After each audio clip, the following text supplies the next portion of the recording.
이 시대에 영향력을 가지고 있는 사람들이 있습니다. 이 시대에 영향력을 가지고 있는 사람들, 대표적으로 우리 미디어 매체, 유튜브 이런 것이 이 시대의 영향력이라고 이야기를 합니다. 과거에는 지구라트라고 하는 큰 건축물 꼭대기에서 이야기를 하는 사람이 영향력을 가지고 있었습니다. 우리 교회에서도 사실은 이렇게 좌석을 배치하고서 이 전방을 주시하여서 한 사람을 보게 만들면서 한 사람의 메시지가 흘러나갈 때 영향력을 갖게 했죠. 그래서 좀 더 권위적이고 영향력에 조금 더 집중하는 교회일수록 통로를 만들지 않는다고 합니다. 그래서 한 번 들어오면 나갈 수 없는 구조 속으로 사람들을 이제 모이게 하는 거죠. 과거에는 이런 오프라인에서 영향력을 만들어냈다면 지금은 온라인에서 영향력을 만들어냅니다. 미디어 매체, 유튜브 이런 게 영향력을 행사하는 공간이 되는 거죠. 이 시대는 영향력이 많은 사람이, 미디어에 노출이 많은 사람이 영향력을 많이 가지고 있습니다. 우리 아침 9시 뉴스, 저녁 9시 뉴스, 아침 7시 뉴스 앵커들이 영향력을 가지고 있습니다. 우리 인스타그램 팔로워가 많은 사람들이 영향력을 가지고 있습니다. 유튜브 구독자 수가 많은 사람들이 이 시대에 영향력을 가지고 있습니다. 그리고 또 얼마 전 9월 달이죠. 시사주간지 시사인에서 대한민국 신뢰도 조사를 했습니다. 가장 불신하는 언론 매체 1위가 조선일보였습니다. 2위가 KBS, 3위가 TV조선이었습니다. 가장 신뢰하는 언론 매체 1위가 유튜브였습니다. 이 말은 유튜브에 노출이 많은 사람이 이 시대의 영향력을 가지고 있다라고 말을 해도 과언이 아닙니다. 이 시대의 사람들은 유튜브를 통하여서, 유튜브에 노출이 많은 사람을 통하여서 영향력을, 메시지를 듣고 있습니다. 그 유튜브 채널 중에 교회와 관련한, 성경과 관련한 우리 신앙을 이야기하고 있는 유튜브 채널들도 상당히 많이 있습니다. 근데 여러분 그 유튜브 채널들을 시청하실 때 자세히 잘 보시기를 축복합니다. 어떤 것들은 굉장히 성경적인 것처럼 포장되어져 있지만 전혀 성경적이지 않습니다.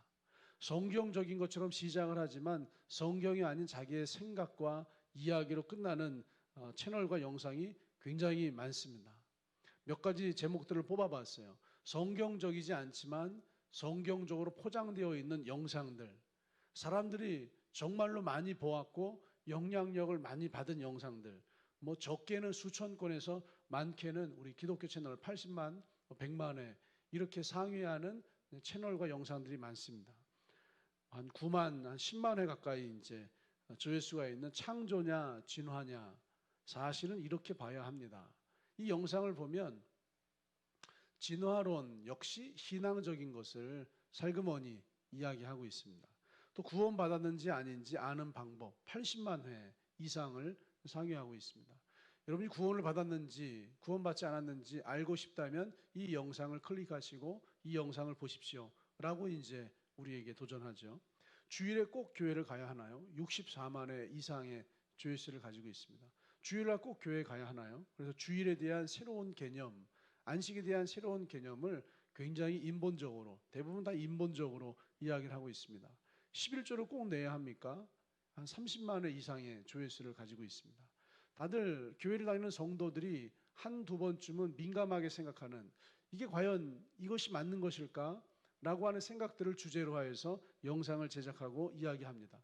성경적으로 성경을 인용하여서 시작을 하지만 굉장히 성경적이지 않습니다. 여러분들이 오늘 시청하고 있는 그 영상들이 성경적인 성경의 이야기를 하고 있지만 성경적이지 않은 것들이 너무 많습니다. 제가 지금 제목을 소개해드린 이 영상들은 지극히 성경적이지 않습니다. 근데 사람들이 이 영상을 시청할 때 왜 성경적이지 않은지를 몰라요. 그건 목사이기 때문에 알고 성도이기 때문에 모르는 것이 아니라 신앙생활은 이렇게 하는 겁니다. 영상을 보시면 이것이 맞는 것인지 틀린 것인지를 성경책을 펼쳐 놓으시고 확인하는 게 신앙생활이에요. 누군가가 어떤 이야기를 하면 그 이야기가 그냥 생각인지 아니면 추론인지 아니면 하나님의 말씀 진리인지를 성경책을 펼쳐놓고 확인하고 그 성경 말씀, 하나님 말씀을 따라가는 게 신앙입니다. 근데 많은 사람들이 영상을 시청할 뿐이지 영상을 시청한 후에 이것이 성경의 말씀인지 아닌지를 정확하게 확인하지 않습니다. 영상들에서 성경의 말씀들을 인용을 하죠. 그러나 쓰고 싶은 성경 말씀을 갖다가 인용을 합니다. 그리고 그 성경 말씀이 가지고 있는 전후 문맥과 본래의 의미를 전혀 소개하지 않습니다. 어떤 것을 보고 들을 때 그냥 받아들여요, 사람들이요. 근데 사람은요, 그렇게 되어져 있습니다. 대부분의 사람들이 자기 마음에 맞는 것을 받아들입니다. 왜 80만 회 이상의 조회수가 있을까요? 왜 30만 건 이상의 조회수가 있을까요? 그 이야기가 자기 마음에 맞는 이야기인 거예요. 내가 평상시에 생각해 봄직한 이야기, 나도 그렇게 생각하고 있는데 역시나 이게 맞구나. 그래서 자기의 생각과 맞는 이야기를 구원에 관해서, 자기의 생각과 맞는 이야기를 주일 성수에 관해서, 자기의 생각과 맞는 이야기를 11조에 관해서 이야기를 해서 사람들은 내 마음에 맞는 이야기를 받아들입니다. 그 이야기가 성경인지 아닌지 확인하지 않고 내 마음에 맞으면 받아들입니다. 틀린 것인지 맞는 것인지 좋은 것인지 아니면 그런 것인지 확인하지 않습니다. 그냥 내 마음에 맞으면 대부분 다 받아들입니다. 사탄이 오랫동안 우리를 그렇게 이제 만들어 왔어요. 하나님 마음과 다른 마음을 우리를 이끌어 왔습니다. 하나님 마음과 다른 생각을 우리 속에 집어넣었습니다. 우리 안에 오랜 시간 경험을 통하여서, 배움을 통하여서 지식이 축적되어져 있습니다. 오랜 시간 경험과 지식을 통해서 만들어진 그 토대가 있습니다. 그 토대를 가지고서 우리가 생각을 해요. 이 마음의 토대가 있습니다. 근데 우리는 내 경험, 내 지식, 내 교육, 내 배움으로 만들어진 마음의 토대로 내가 오늘 생각한다고 생각하지만, 사탄은 오래전부터 하나님과 다른 마음을, 하나님과 다른 생각을, 하나님의 말씀이 아닌 것으로 우리의 마음을 채워 누워서 우리를 이끌어갑니다. 하나님의 말씀이 들려지면요, 내 마음과 대부분 다릅니다. 그래서 주님 말씀을 따라가지 않게 돼요. 근데 세상의 이야기를 들으면 하나님의 말씀과 다르지만 내 마음에 쏙 맞습니다. 그래서 세상 이야기, 육신적인 이야기를 쉽게 따라가는 거죠. 요한복음 1장 말씀에 이런 말씀이 있습니다. 태초에 말씀이 계시니라. 이 말씀이 하나님과 함께 계셨으니 이 말씀은 곧 하나님이시니라. 그리고 말씀이 육신이 되어 우리 가운데 거하심에 독생자의 영광이 은혜와 진리가 충만하더라. 그리고 11절에 이런 말씀이 있습니다. 자기 땅에 오매 자기 백성이 영접하지 아니하였으나. 예수님께서 이 땅에 오셨지만 예수님을 영접하지 아니하였다. 예수님이 이 땅에 오셨지만 예수님을 받아들이지 않습니다. 예수님이 얼마나 좋은 분이세요. 성경의 역사와 기록을 보세요. 예수님이 나쁜 짓 한 거, 거짓말한 거, 못된 짓 한 거, 누군가에게 피해를 준 거 요만큼도 없습니다. 그런데 사람들이 예수님을 받아들이지 않아요. 왜냐하면 그분이 하나님이시거든요. 하나님께서 자기 땅에 오매 자기 백성들이 영접하지 아니하니라. 그러나 12절에 영접하는 자, 받아들이는 자, 그 이름을 믿는 자에게는 하나님의 자녀가 되는 권세를 주셨으니, 받아들이는 자에게는 자녀의 권세를, 받아들이지 않는 자에게는 하나님의 은혜와 자녀의 권세가 없는 줄 압니다. 여러분, 예수님이 오셨는데 사람들이 왜 받아들이지 않을까요? 예수님이 오늘 하늘바람 정진에 오셨는데도 왜 사람들이 받아들이지 않을까요? 예수님이신 말씀이 선포되는데 왜 사람들이 받아들이지 않을까요? 사탄이 오랫동안 우리 마음에 하나님과 다른 마음을 집어넣었기 때문이에요. 하나님의 말씀, 예수의 말씀을 들으면 내 마음하고 달라서, 내 마음과 맞지 않아서 거절하고 거부하도록 우리의 마음을 그렇게 만들어 놓았습니다. 그런데 육신적인 이야기를 들으면 내 마음하고 쏙 맞아서 그 말씀과 마음을 받아들이고 따라가도록 만들어 놓았어요. 여러분, 예수님 최초의 기적을 가나 혼인잔치 포도주의 기적이라고 말씀합니다. 그때 예수님이요, 포도주가 뚝 떨어졌어요. 하인들에게 이렇게 이야기를 하는 거죠. 옆집에 가면 한 달 전에 포도주를 담궈서 지하 창고에다가 잘 저장해 놓았는데 가서 옆집에 가서 포도주를 좀 빌려와라. 구워와서 연원장에게 갖다 주어라. 하면 우리 중에 누구도 그 정도는 충분히 할 수 있는 합리적인 이야기이기 때문에 옆집에 가서 포도주를 구워오고 빌려올 겁니다. 그런데 예수님의 말씀은 우리의 생각, 우리의 마음, 우리의 가치, 우리의 경험과 달라도 완전히 달랐어요. 항아리에 물을 채워라. 뭣도 모르고 채울 수 있죠. 항아리에 물을 채워라. 항아리에 물을 채웠어요. 그리고 그 물을 떠다가 연회장에 갖다 주어라. 아니, 포도주를 갖다 줘야 되는데 물을 떠다 연회장에게 갖다 주어라. 이 말씀이 우리의 마음과 완전히 다릅니다. 이 말씀을 받아들일 수가 없어요. 그런데 가나의 혼인잔치 포도주의 기적이 일어날 수 있었던 이유 중에 한 가지는 예수님인 것이 분명하지만 그 예수의 말씀을 받아들이는 종들이 있었다는 거예요. 그 말씀을 받아들이는 하인들이 있었습니다. 항아리에 물을 채웠고 그 물을 연회장에게 갖다 주었더니 가나의 혼인잔치 포도주의 기적이 일어난 줄 믿습니다. 영접하는 자, 곧 그 이름을 믿는 자들에게는 하나님의 자녀가 되는 권세를 주셨으니 그 말씀을 받아들이는 자들에게는 하나님의 자녀, 하나님의 은혜, 하나님의 역사를 주시는 줄 믿습니다. 근데 대부분의 사람들이 내 마음에 맞으면 받아들여요. 내 마음에 맞지 않으면 받아들이지 않습니다. 하나님의 말씀과 달라도 그것이 내 마음에 맞는다면 받아들여요. 구원받았는지 구원받지 않았는지 여러분 그 방법을 알려드릴까요? 라고 하는 영상을 보시면 80만 건 이상의 조회수를 가지고 있습니다. 그 이야기가 내 마음에 맞는 거예요. 한마디로 이거예요. 여러분 교회를 다니고 있고 여러분의 삶에 착한 행실이 있다면 그게 구원의 증거 아니겠어요?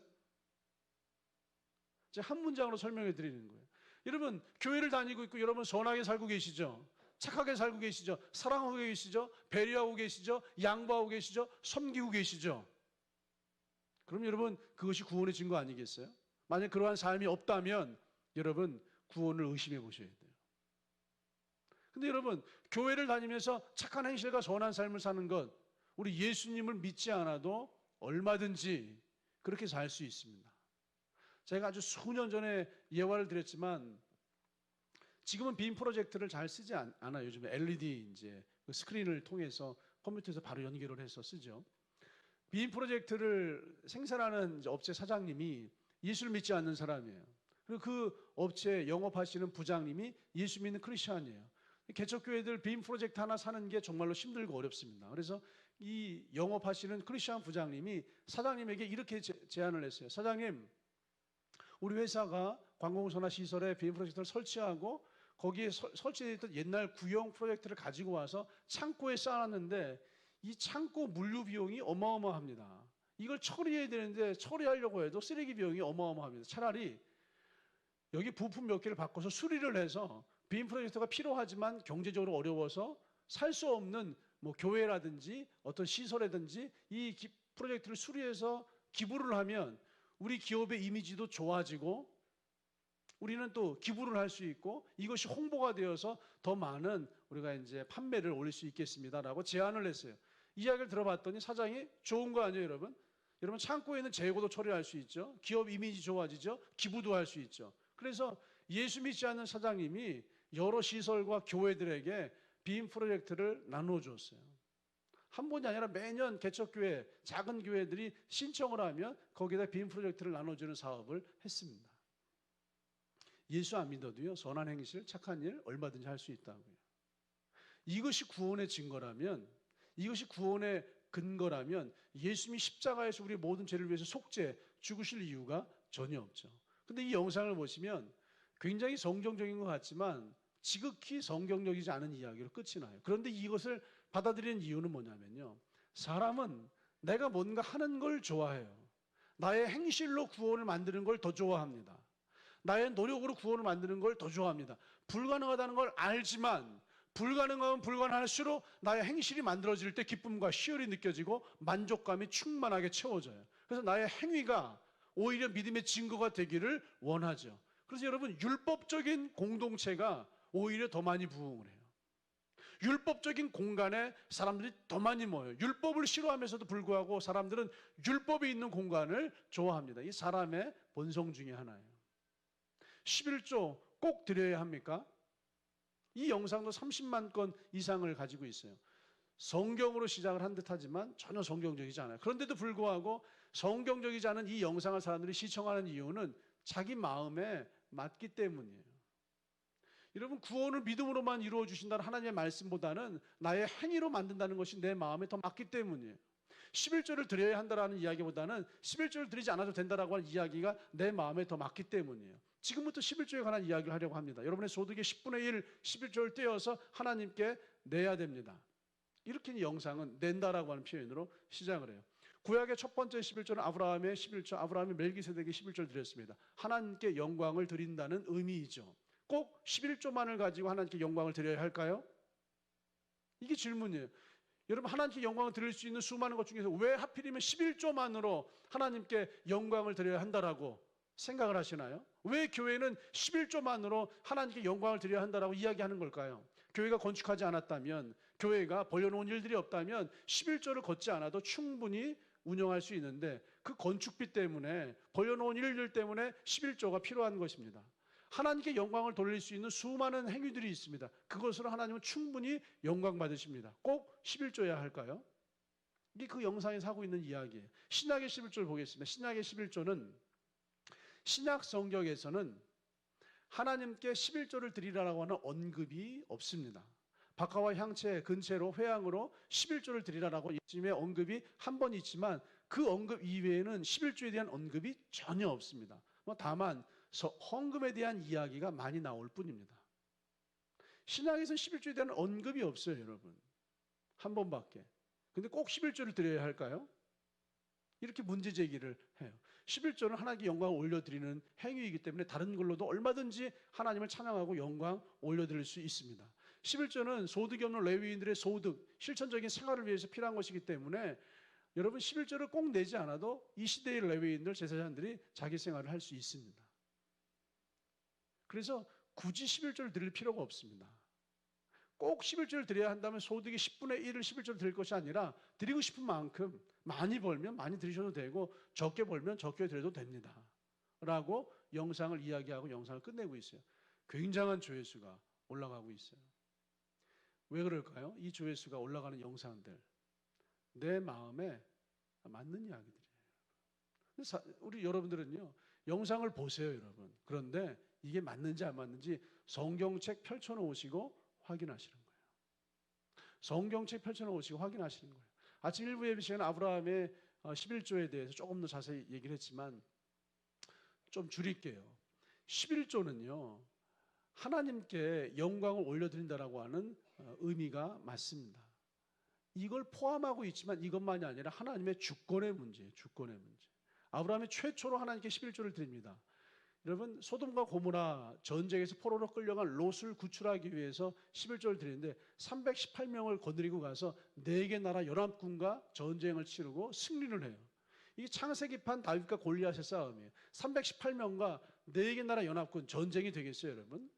뻔하지, 승패는 불을 보도 뻔하죠. 318명이 이길 수가 없는 싸움에서 아브라함이 승리했습니다.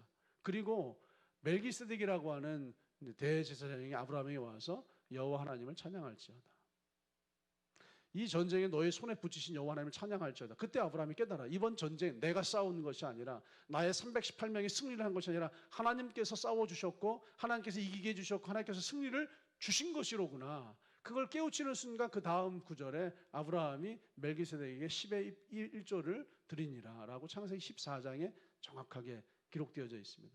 즉 하나님께 영광을 돌린 것만이 아니라 이번 싸움의 승패의 주권이 하나님에게 있었습니다에 대한 주권에 대한 고백이에요. 오늘 내가 사는 것이 나의 노력과 나의 행실로 사는 것이 아니라 하나님의 공급하신 하나님의 주권이 나를 살게 하고 계십니다라고 하는 주권에 대한 고백이 10의 1조예요.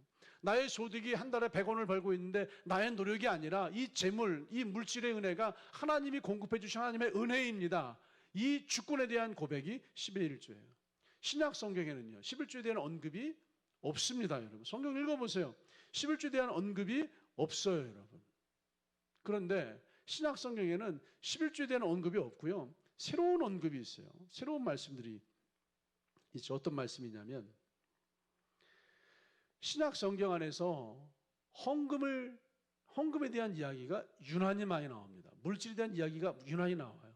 신약 성경 안에서 하나님께서, 예수님께서 가장 칭찬하신 헌금의 이야기가 여러분 뭔지 아세요?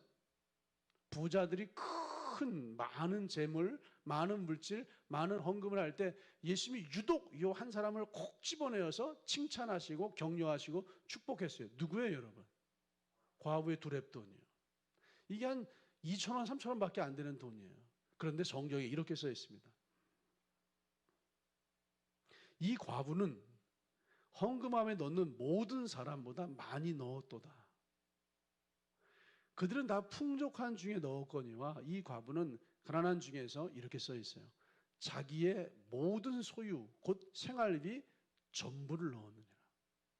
헌금을 이야기하실 때 11조에 대한 언급은 없는데 이 과부는 10분의 1이 아니라 전부를 넣었느니라, 이렇게 말씀하고 계세요.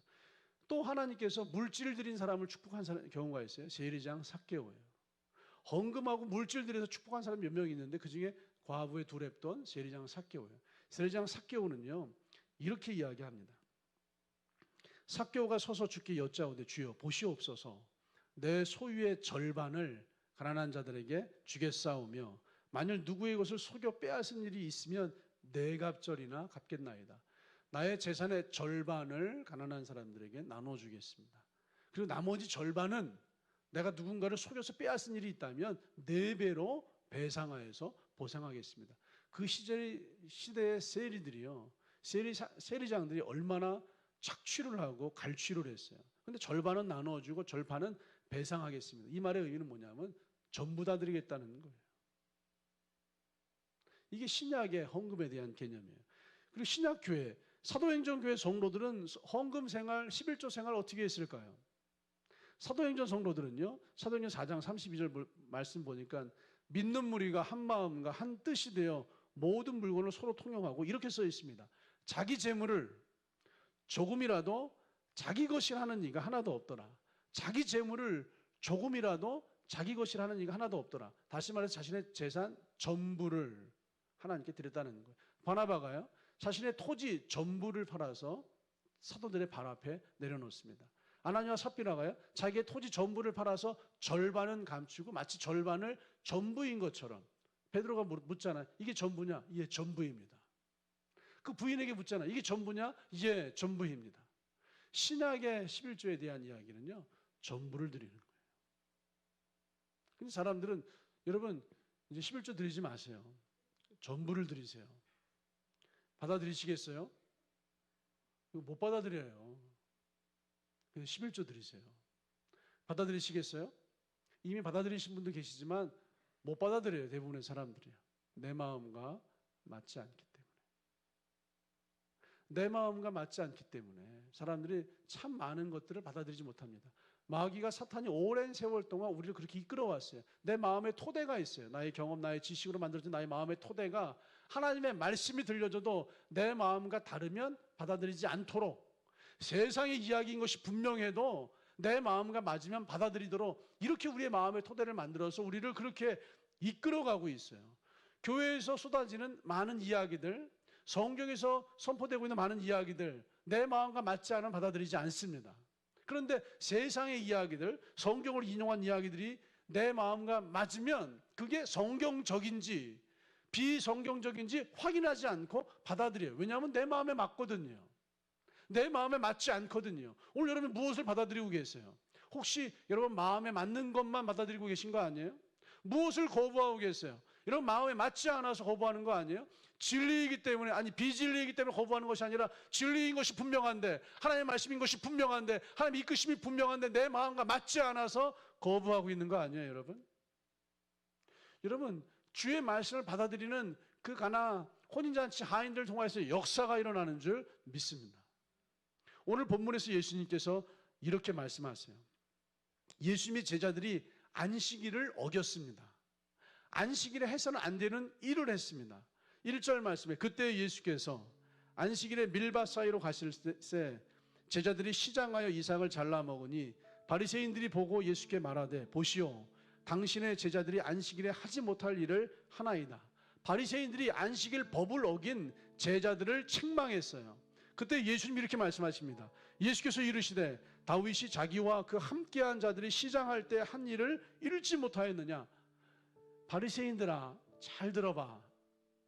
너희가 알고 있는 그 다윗 왕이 오직 제사장들만 먹을 수 있는 진설명을 먹었지.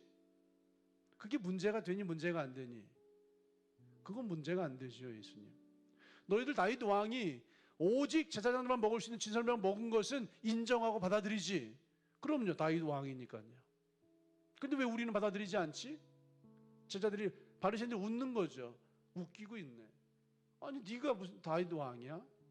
다윗은 왕이잖아. 그러니까 제사장들이 먹는 진설명을 먹을 수 있지. 그건 전혀 문제가 되지 않아. 바리새인들은요, 다윗은 받아들이고 예수님은 받아들이지 않았습니다. 예수님이 또 다른 예를 들었어요. 5절에 또 안식일에 제사장들이 성전 안에서 안식을 범하여도 죄가 없음을 너희가 율법에서 읽지 못하였느냐. 안식일에 제사장들이 성전 안에서 안식을 어겨도, 안식이 율법을 범하여도 죄가 없음을 너희가 율법에서 읽지 못하였느냐. 바리새인들아 잘 들어봐. 제사장들이 안식일에는 일을 하면 안 되지.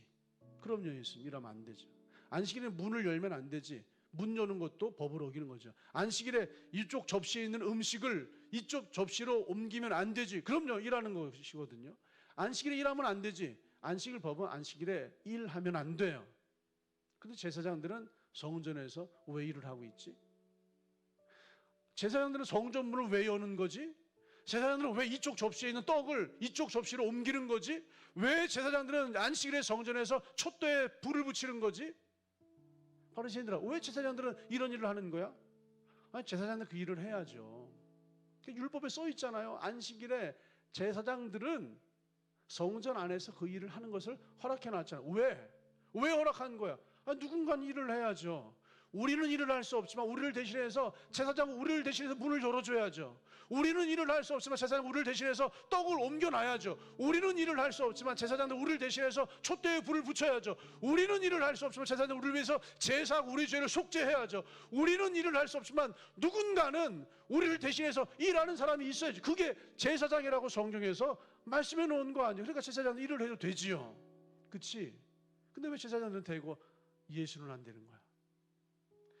유대인들은요, 바리새인들은 제사장들은 받아들이고 예수님은 받아들이지 않았어요. 그리고 예수님 이렇게 말씀하시죠. 안식일의 주인, 인자는 안식일의 주인이니라. 예수님은 안식일의 주인이에요. 여기 헬라어 전치사가 무엇 때문이에요. 예수님은 안식일의 주인이기 때문에 일할 수 있다 이거예요. 예수님은 안식일의 주인 왕이기 때문에 먹을 수 있다 이거예요. 여러분, 다윗이 이스라엘의 왕이기 때문에 왕은, 주인은 먹어도 된다 이거예요. 왕은, 주인은 안식일 법을 어겨도 된다 이거예요. 왕은, 주인은 법 위에 있기 때문에, 왕이 법을 만들었기 때문에 법을 만든 왕은 법 위에서 우리를 위해서 그렇게 해도 된다 이거예요. 그래서 다윗 왕은 인정하는데 예수님은 왕도 아니고 주인도 아니고 아무것도 아니잖아요. 그런데 제사장은 우리를 대신해서 일을 하고 우리를 대신해서 역사하고 우리를 대신해서 속죄의 제사를 드려야 하기 때문에 모든 것을 허용한다 이거예요. 근데 예수님은 우리를 대신해서 일하는 분이 아니잖아요. 예수님을 우리를 대신해서 역사하는 분이 아니잖아요. 예수님의 선포가 뭐예요? 인자는 안식일의 주인이라. 내가 왕이야. 내가 주인이야. 내가 너희를 대신해서 일하는 존재이고, 내가 너희를 대신해서 역사하는 존재이고, 내가 너희를 대신해서 속죄하고 너희를 구원하는 존재이기 때문에 인자는 안식일의 주인이기 때문에 일할 수 있고 역사할 수 있고 먹을 수 있고 안식일을 이렇게 만들어갈 수 있다라고 말씀하시는 줄 믿습니다. 여러분, 유대인들은요 예수를 받아들이지 않았어요. 왕이 아니거든요. 오늘 수많은 영상 중에서 11조를 이야기한 이유는요, 여러분 11조를 받아들이고 안 받아들이고 하나님이 왕이 아니거든요. 하나님이 주권자가 아니거든요. 그래서 이 안식일 논쟁하고 굉장히 비슷한 논쟁이에요. 여러분, 예수님이 왕이세요. 예수님이 주인이세요. 그분의 주권을 인정하는 거예요. 예수님이 우리를 대신해서 역사하세요. 예수님이 우리를 대신해서 일하세요. 예수님이 우리를 대신해서 모든 것들을 펼쳐놓으세요. 그래서 예수님이 안식일의 주인이세요. 근데 오늘 우리는요, 내 마음에 맞으면 받아들이고 마음에 맞지 않으면 받아들이지 않습니다. 오늘 무엇을 받아들이고 계세요? 지금 어떤 것을 받아들이고 어떤 것을 듣고 싶어 하세요? 여러분이 듣고 싶어하는 여러분의 마음의 이야기가 아니라, 내 마음에 맞는 그 이야기가 아니라 주님이 주시는 말씀을 받아들이시기를 주님의 이름으로 축복합니다. 역사는 받아들이는 사람을 통하여서 일어납니다.